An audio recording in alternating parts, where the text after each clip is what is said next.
Let's start with the hard-hitting facts. The Philippines is the third largest contributor to plastic pollution, and that the country is generating 5.5 million metric tons of plastic garbage every year. Is this a problem? A big one. And now the Philippine Congress is proposing to impose excise tax to change the behavior of the people in consuming plastics. But is it the most effective way to deal with this problem?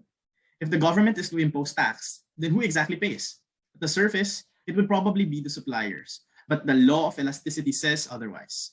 With more expensive alternatives and the fact that plastic is a staple wherever you go, may it be in the public market or the grocery store, plastic bags undeniably is a necessity and is therefore inelastic. And the demand, who is also less elastic, will pay the greater share and burden of the tax. So do we really want to curb consumption of plastics with this bill?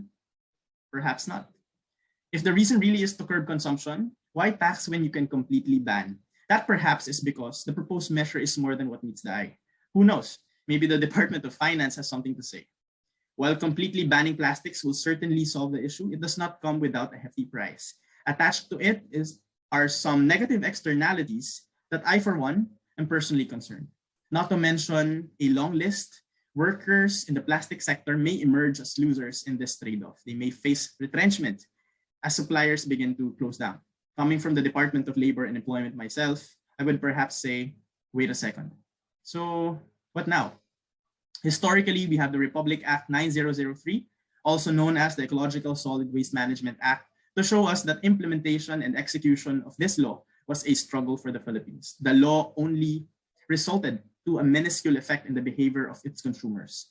Fast forward 2 decades, people still consume plastics. So perhaps a complete ban is way too drastic of an option.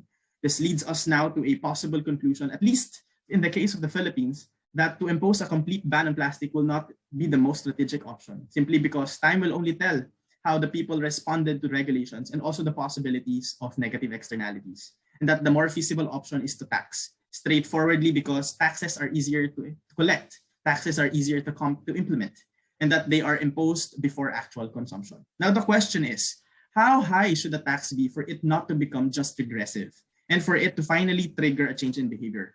The answer lies in the sunset clause of the bill, which dictates a 4% increase in tax every year starting 2026, hopefully to a point where there is no longer any incentive left to consume plastics.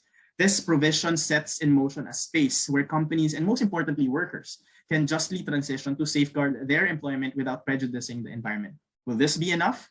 Will this be effective? Economics say so, but we can really never know for sure, as only time will tell.